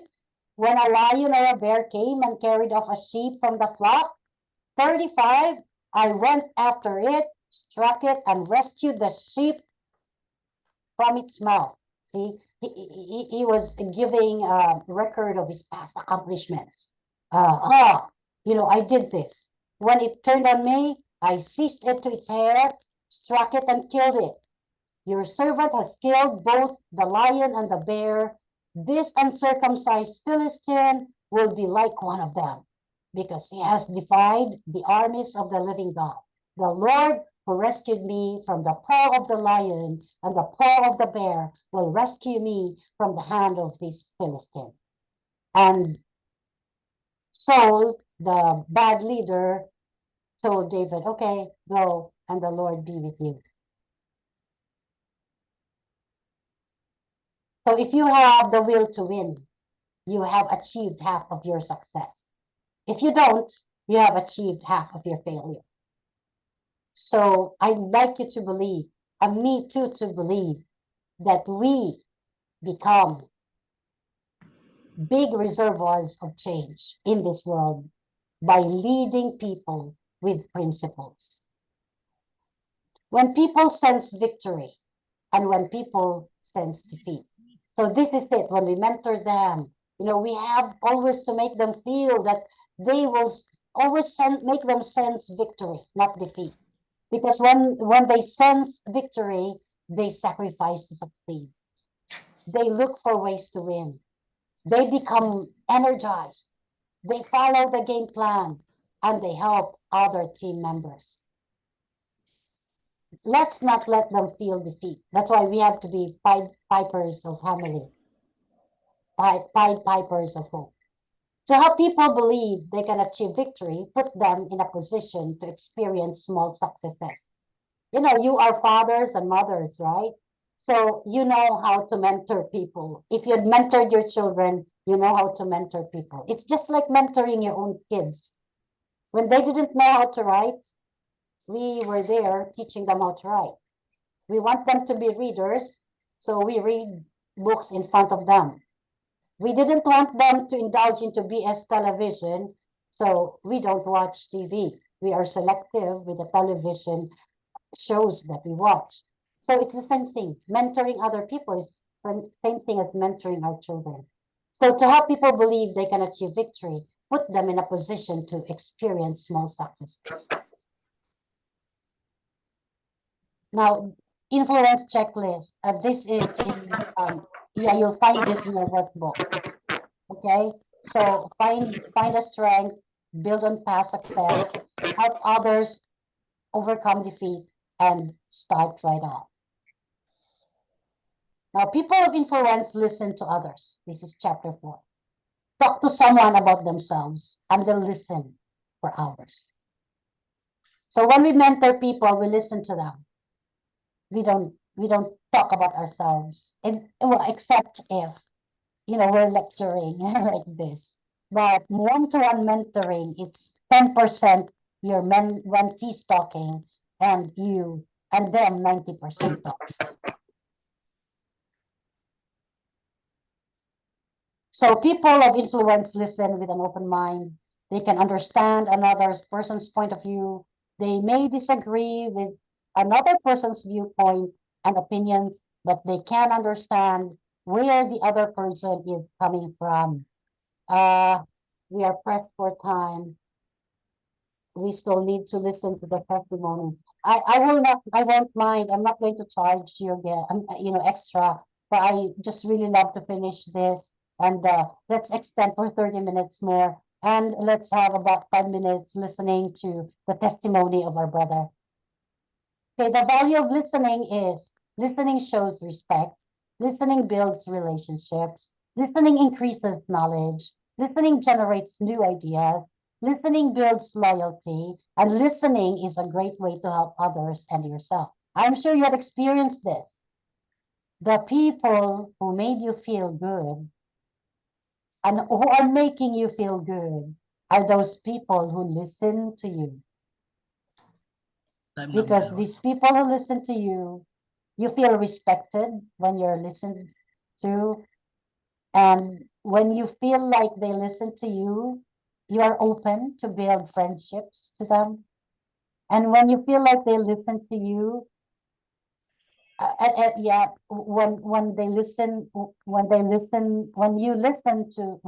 when you feel like they're listening to you and they affirm that they're learning from you, you feel good, right? When you listen, you also generate ideas. I mean, when people listen to you and generate new ideas from you, you feel good. When people listen to you, it builds loyalty. You're loyal to people who listen to you, right? Instead of the naysayers, like people always say, like, hey, I'm not going to listen to you. You're a nonsense. What is that again? You see, but when people listen to you, you know, in a way, you develop loyalty to them. And when people listen in a great way to help others, and you know, when people listen to you, they're helping you in many different great ways. So that is the value of listening.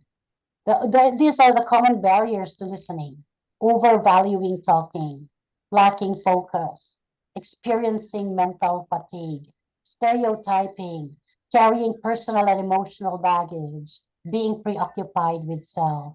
That's why we leaders, we influencers must always check ourselves. This one every day. Are you conscious about this? Like when you speak with a person, do you check yourself like, oh, did I overvalue talking? Oh, I lack focus.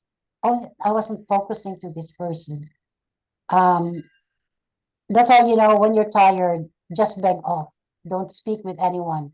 Just relax because it's not gonna help you, you know, speaking with someone you mentor with and you are mentally fatigued. So you better rest. Well, stereotyping, it's like, okay, here you are again because you are really stubborn, you know. So stereotyping is one of the barriers for listening. So every day is a fresh day with the person you're mentoring, and always with the hope and faith that the person you're mentoring is changing day after day. But he is um, God is not yet finished with him or her. Just like you and I, we are all works in progress. Carrying personal and emotional baggage. Yeah. If you have some emotional problems, just don't meet your mentees, you know, beg off for a while until you're okay again. And then being preoccupied with self. You know, people who are so full of themselves cannot mentor people. Cannot. Impossible. Now, so how to develop listening skills? Look at the speaker, don't interrupt. You know, the best way not to interrupt is to have a pen and paper in front of you and just record your questions or, you know, stuff like that so that you will not interrupt them. And then focus on understanding, determine the need of the moment. You know, people speak not because of whatever, they want to say something. So, you know, read between the lines, look at the eyes, because some people are saying something but feeling different. So be perceptive and then check your emotions and suspend your judgment. Sum up at major intervals and ask clarificatory questions and always make listening your priority. Influence checklist, listening to people. You have this on your workbook. Do I usually look at the speaker while he or she's talking? Okay, you have this on your workbook. Do I wait for the speaker to finish talking before I respond? Do I make understanding my goal? Am I usually sensitive to the speaker's immediate need? Do I make it a practice to check my emotions? Do I suspend my judgment before until I heard the entire story? Am I the practice of summing up what the speaker says at major intervals? Do I ask questions for clarity when I need it? Do I communicate to others that listening is my priority? That's in your workbook, so please answer your workbook. These are all your questions. So strategy for improvement, list 3 ways you could improve your listening skills. These also in your workbook. Schedule a listening occasion. Make an appointment with the VIP in your life this week. Must be your husband, must be your child, must be your pastor, must be your member in church, must be your boss in the office, must be your best friend. You know, VIP in your life this week, and plan to spend time together just communicating. And then give that person your undivided attention and spend at least 2/3 of the time just listening to him or her. That's a practice for listening. That is also on your workbook. Okay, so we're done. with chapter 4. We will continue on tomorrow. Please come on time so that we can start on time. Before we end this session, let's listen to the one I assigned to. I'm already, okay, I'm just allow me to switch on the lines. All right. All right, so let's welcome the one who's going to share his testimony. Okay, that person who I assigned, who's a person again, Reverend, we would like to hear your testimony. Testimony about your leadership journey. Reverend, wait, no, This is Reverend Andrew Yusuf. Yes, please. Yes, please. Unmute yourself. You have 3 minutes to please share with us about your leadership testimony. To share with you about my leadership what? Your testimony about leadership, your leadership journey. Okay. Okay. Yeah, leadership is not an easy task, indeed. I've been pastoring for about 22 years now. Wow. And a lot of ups and downs. Sometimes members may misunderstand you. Sometimes you misunderstand the members. And sometimes if it is not handled correctly, it brings crisis among the congregation. But for one to be able to humble himself, if as a pastor I understood where I'm wrong, I ask for forgiveness from my members. And they understand with me. And where sometimes somebody is on the wrong, I draw him closer to me so that he doesn't see me or I doesn't see him as an enemy. But we come together to build the work of God. Even as we believe, as Christ said, he is going to build his church. So he's using us to build his church. As a pastor, I cannot do it independently. And a member cannot do it independently. We must come together, join our hands, to put our hands on the deck to make the work move forward. So we must control our temper as well. Sometimes if we control our temper, emotion can lead you to do something that the members will even go away from the church. So as a leader, I'm always conscious of that so that I don't put people away from Christ, but I do things that will bring them closer to Christ. To humble myself before so that they will know that I am a human being too. Yes. I don't try to prove bossy to them. So these are some of the experiences in the pastoral work that I have been doing. And at times people come to appreciate me where I show humility. They said they learn from me as a pastor.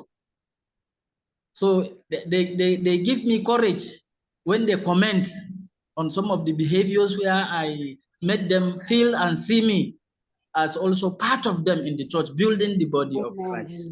Amen. Oh my goodness. Hallelujah. Reverend, I challenge you. Let's start a huge revival in Nigeria. Conquer Nigeria. Okay. Yeah, you have the right heart. And I believe you have the right credentials. I challenge you, conquer Nigeria with a real kind of revival. Train more change agents from your church. Multiply yourself because you have the right heart. So please multiply yourself exponentially. Thank you. One by one, exponentially. You know what I see in you? If you will just widen your receiving, if you will widen your reservoir of receiving, you will multiply exponentially. Thank you. And your church will, I don't know how big your church is, but what I see in you is that because of the purity of your heart and your intention, you will multiply exponentially, you know. And in 10 years' time, I'm seeing something like 1 million people. 100. Yes. And you're just 1,000 people or even above now. You're not just going to lead Nigeria. You're going to lead people around the world. Sorry, can't get you.